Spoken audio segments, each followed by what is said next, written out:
Assalamualaikum warahmatullahi wabarakatuh.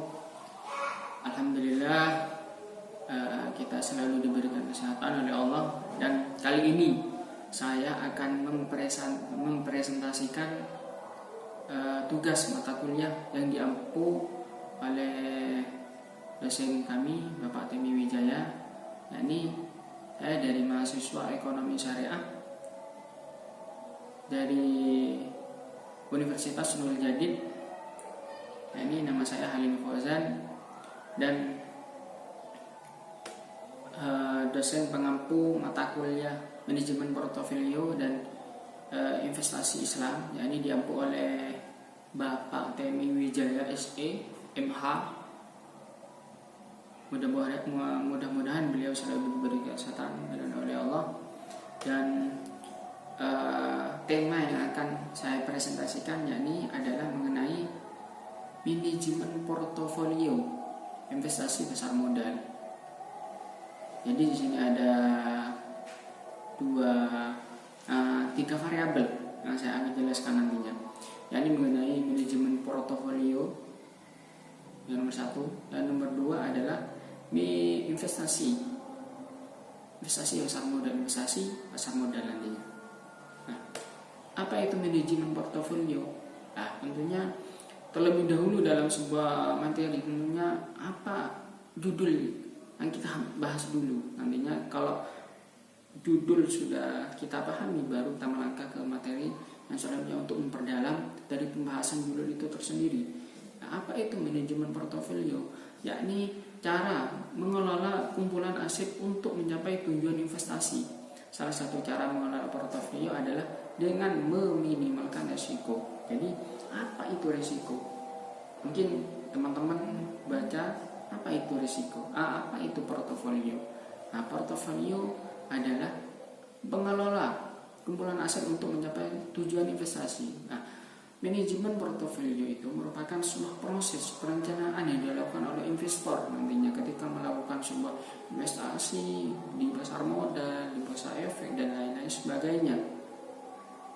Dan resiko yang akan timbul nantinya ketika kita melakukan sebuah investasi, resiko ini tidak bisa dihindarkan, tetapi bisa diminimalkan ataupun bisa diminimalisir oleh seseorang tersebut. Sebelum melakukan sebuah manajemen portofolio, sebaiknya kalian cek dulu profil investasi masing-masing. Saya mengutip dari kata founder Ellen May Institute ini. Jadi sebelum melakukan sebuah manajemen portofolio, kita harus melihat dulu atau mengecek dulu profil investasi masing-masing. Ketika kita ingin investasi saham, kita lihat dulu profil saham apa yang kita mau beli nantinya. Dan ketika kita ingin melakukan sebuah investasi properti, kita lihat dulu profil propertinya itu bagaimana. Tujuannya untuk meminimalisir risiko yang akan timbul nantinya ke belakang harinya. Terus selanjutnya apa? Yakni Ellen mengungkapkan dalam investasi perlu memperhatikan KOR, yakni yang nomor satu adalah kapital modal dan objektif dan risiko. Jadi dalam ketika kita melakukan sebuah investasi ada beberapa yang harus kita perhatikan. Yang nomor satu adalah modal, dan nomor dua adalah objektif, dan nomor tiga adalah risiko. Jadi bagi Anda yang ingin melakukan sebuah modal kecil, sebaiknya digunakan untuk investasi, bukan untuk trading saham, karena kurang liquid. Modal kecil juga membuat pemilihan saham terbatas dan perlu memperhitungkan biaya trading karena otomatis fee akan lebih besar, kata Ellen. Jadi ketika kita mempunyai modal kecil, ketika kita pengen untuk membeli saham, dan tujuan kita membeli saham adalah untuk menabung dan untuk investasi saja. Dan jangan ketika kita mempunyai modal kecil, jangan trading saham, karena saham itu merupakan sebuah kelas atas. Tapi kalau kita ingin investasi untuk menabung, jadi itu lebih baik, karena itu kurang liquid nantinya. Terus selanjutnya adalah apa tujuan kalian membeli saham? Ini objektif. Nah, apa tujuan kalian membeli saham? Yakni kalau tujuannya kalian untuk menabung,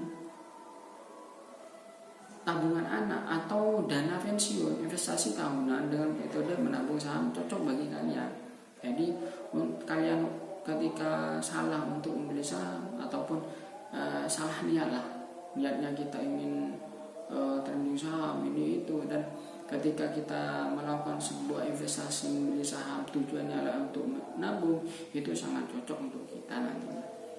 Terus selanjutnya profil resiko. Apa itu profil resiko? Yakni saham adalah investasi yang cukup berisiko. Apalagi jika tidak disertai ilmu dengan benar, pasar saham bisa bergejolak dengan cepat.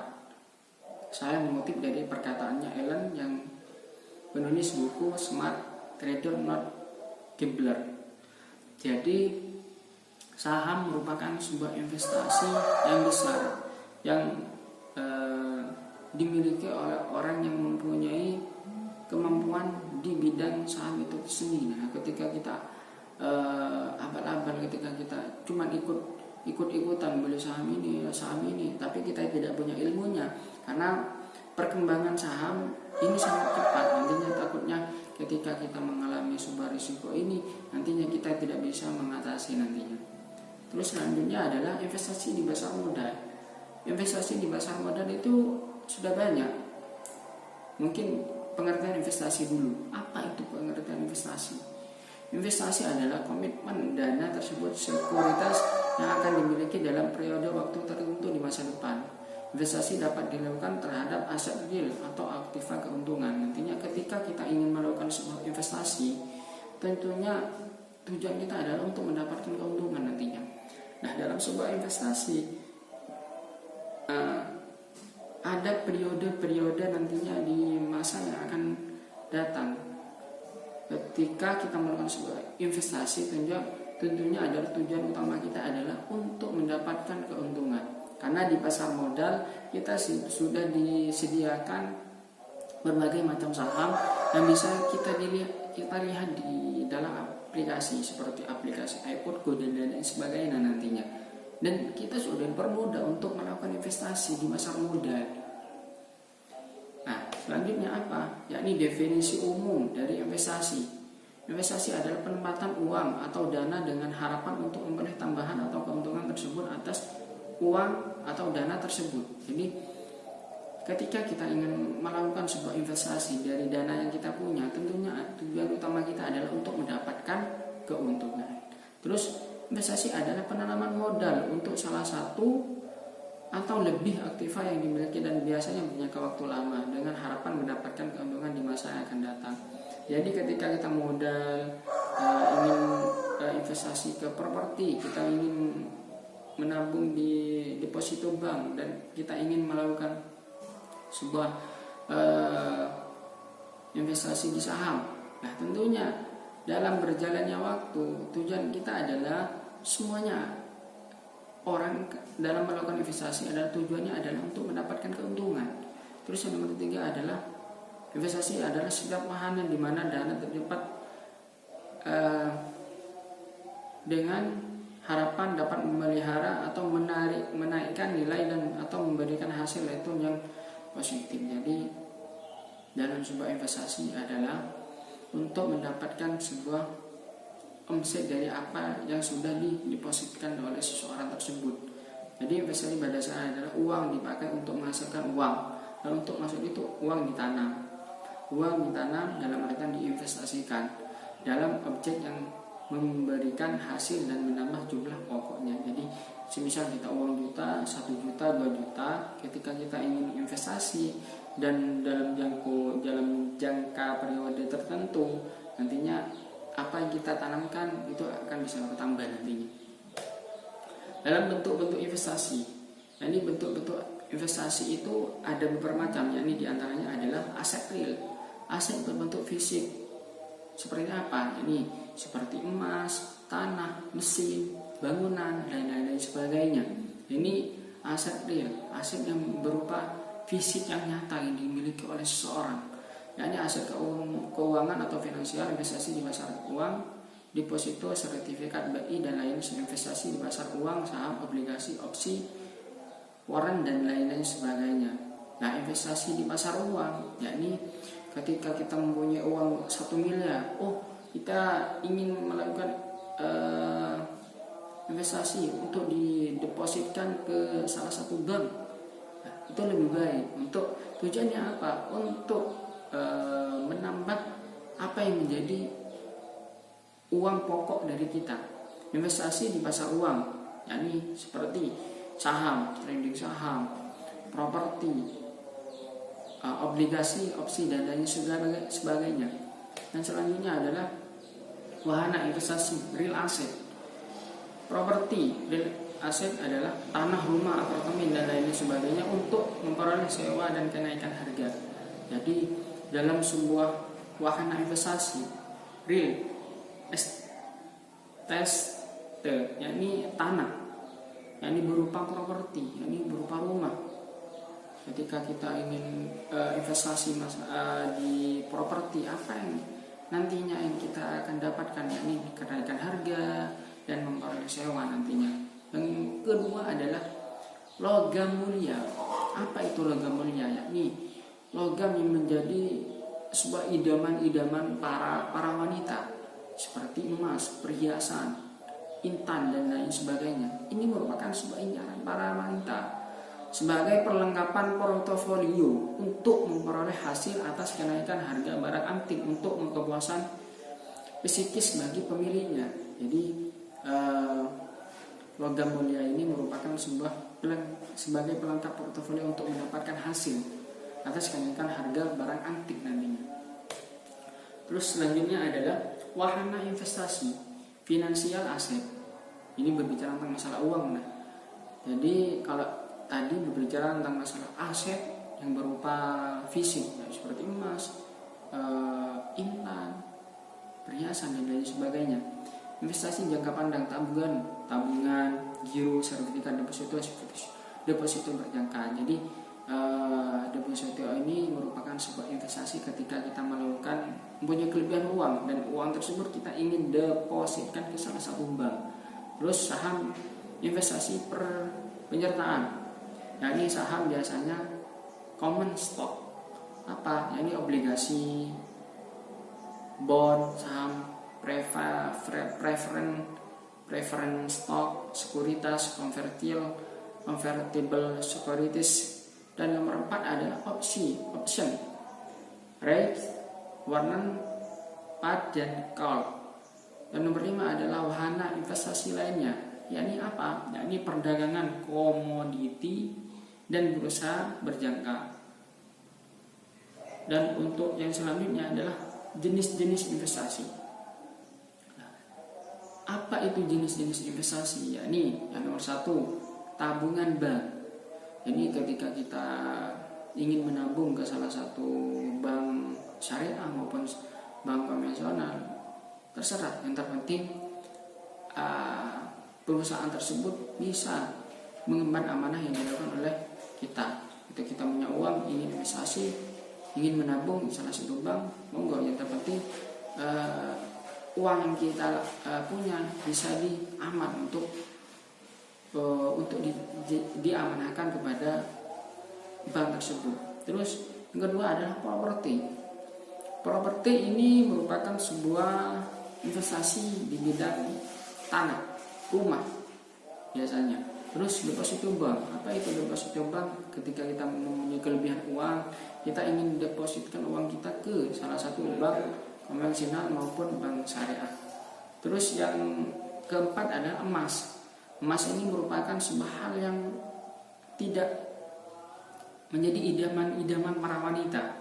Terus yang kelima adalah saham. Saham, tidak semua orang memiliki saham.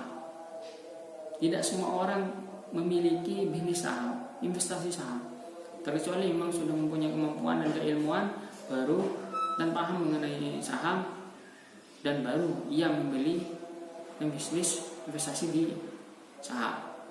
Mata uang asing ya, mungkin mata uang yang dari luar negeri dan lain sebagainya. Dan obligasi, dan yang terakhir adalah reksadana. Jadi dari keempat tersebut adalah jenis-jenis investasi yang kita bisa investasikan.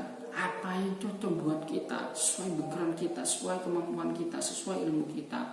Jadi ketika kita melakukan investasi, kita terlebih dahulu apa yang menjadi yang cocok untuk kita ketika kita melakukan sebuah investasi. Terus tujuan investasi adalah apa?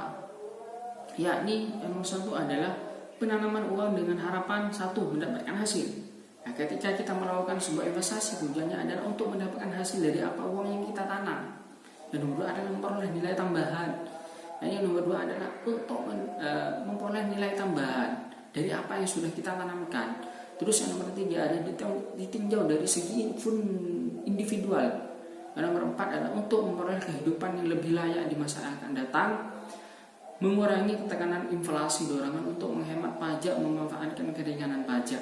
Nah, dan ditinjau dari segi entitas perusahaan, meningkatkan hasil usaha sebagai melalui order income, menghindari adanya idle fund, menciptakan struktur keuangan yang lebih baik, memanfaatkan fasilitas perpajakan.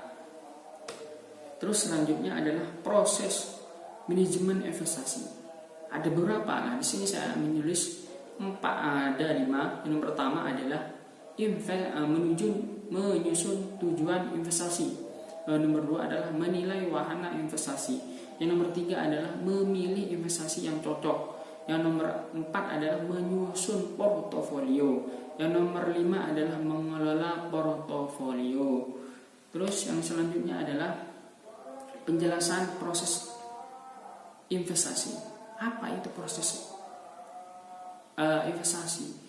Yakni nomor 1 adalah menyusun tujuan investasi, menyangkut penyataan mengenai waktu, jumlah, bentuk, dan risiko yang berhubungan dengan hasil yang diinginkan.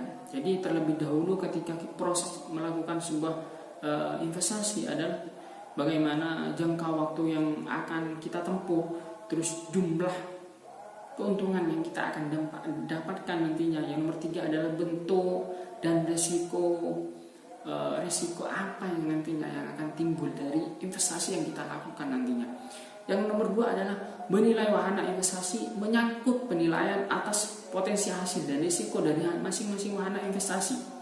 Hasil dari proses penilaian ini berupa ukuran-ukuran hasil, risiko, dan nilai untuk wahana tersebut. Jadi menyangkut penilaian potensi hasil dan risiko masing-masing wahana investasi itu tersendiri. Yang nomor 3 adalah memilih investasi yang cocok, melakukan analisa dan seleksi atas wahana investasi berdasarkan tingkat hasil, risiko, nilai, perhitungan pajak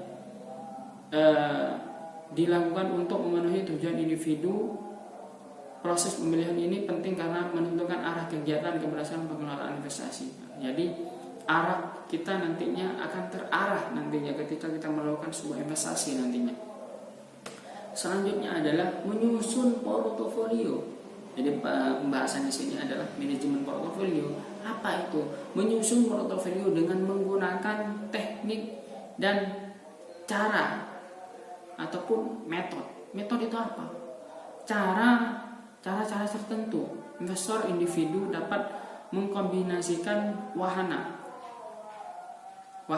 investasi demikian rupa sehingga tujuan investasi tercapai secara optimal. Dan nomor 5, pengelolaan portofolio menyangkut pemantauan atas perilaku yang terjadi dibandingkan prestasi yang diharapkan dari wahana investasi. Jika tidak sesuai, maka tindakan koreksi harus dilakukan, penjualan investasi tertentu mengganti kecenderungan wahana lain. Jadi pengelolaan portofolio ini mengikut Turing dan restrukturisasi portofolio. Terus faktor yang harus dipertimbangkan oleh investor dalam melakukan sebuah investasi adalah yang satu, tingkat imbal hasil. Dan nomor 2, risiko. Dan nomor 3 adalah premium risiko. Dan 4, pendapatan. Dan nomor 5, pajak. Yang nomor 6, biaya. 7, kekayaan. Dan faktor lain.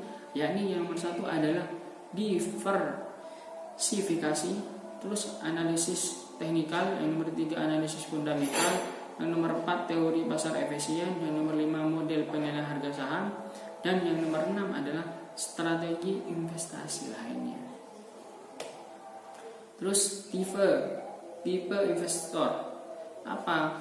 Yakni ada high risk, high return, low risk, low return investor. Apa itu? Yang nomor 1 risk averse investor, yang tidak menyukai risiko investasi konservatif.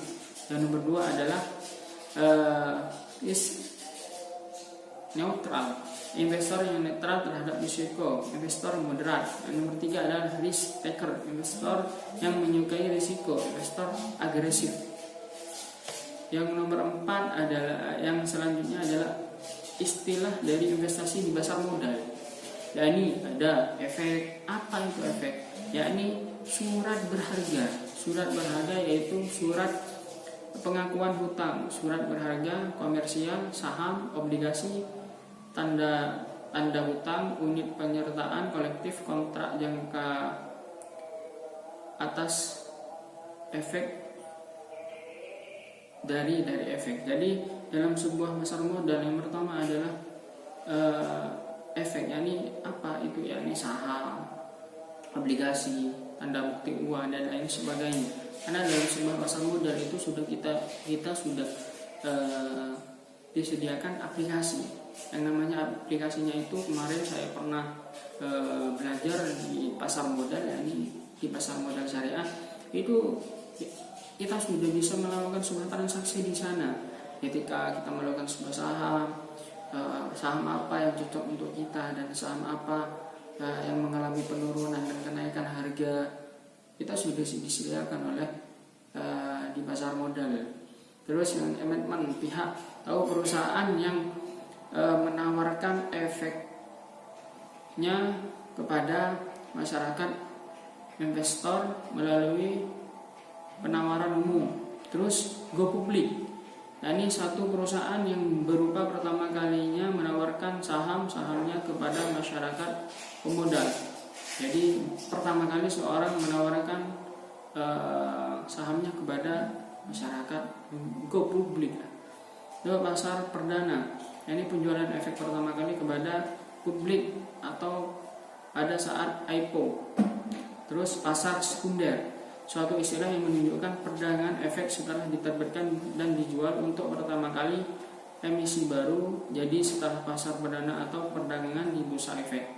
Pasar modal atau bursa merupakan sebuah tempat bertemunya pembeli dan penjual efek, atau istilah bursa beserta pemilik dan peraturan. Nah, di sini di pasar modal itu bertemunya di antara penjual dan pembeli, di antara kedua belah pihak. Yang mana ketika kita ingin melakukan sebuah investasi, ketika kita ingin melakukan pembelian saham, dan ketika kita ingin menjual saham dan lain sebagainya. Terus selanjutnya adalah kiat berinvestasi. Yakni apa? Yang satu adalah jangan membeli instrumen investasi yang tidak Anda mengerti. Ketika kalian membeli saham dan kalian tidak tahu ilmu saham, bagaimana cara menata portofolio, bagaimana memanage portofolio, bagaimana memanage investasi yang baik, dan kalian tidak mengerti, jangan diteruskan. Karena ketika kalian meneruskan akan terjadi sesuatu hal yang tidak diinginkan nantinya ke belakang harinya. Yang kedua adalah jangan mengabaikan risiko atau instrumen investasi. Jadi ketika kita melakukan sebuah investasi, jangan meremehkan risiko-risiko yang mungkin akan timbul ke belakang harinya. Yang nomor 3 adalah hindari investasi yang mengenakan biaya tinggi. Jadi bagi kita pemodal, kita punya modal yang hanya berapa, kita jangan mencari investasi ataupun ingin investasi dengan harga-harga yang tinggi. Takutnya ke belakang harinya takutnya mengalami sebuah risiko yang tinggi. Karena ketika kita melakukan sebuah investasi besar, tentunya risiko yang timbul nantinya akan juga besar. Terus don't pull your eggs on basket. Terus yang namanya adalah jangan mengambil keputusan Anda dalam kondisi panik. Jangan ketika kita melakukan investasi ataupun dalam keadaan mengambil keputusan, jangan terlalu panik. Kita ambil santai saja. Dan yang nomor 6 adalah jangan terlalu percaya pada prediksi pakar atau analisis. Jadi kita jangan mudah terpengaruhi, jangan mudah untuk percaya kepada seseorang. Yang nomor 2 adalah gunakan dana di luar kebutuhan rutin. Jadi kalau kita punya dana yang menjadi kebutuhan sehari-hari, jangan kita gunakan untuk investasi. Nah, kita juga punya kebutuhan. Terus selanjutnya ada mungkin hanya ini yang bisa saya presentasikan untuk materi kuliah manajemen portofolio dan investasi syariah. Mungkin hanya ini yang bisa saya presentasikan. Jika ada salah maupun tutur kata yang kurang berkenan di hati para penonton, saya mohon maaf sebesar-besarnya. Wabillahi taufiq wal hidayah. Assalamualaikum warahmatullahi wabarakatuh.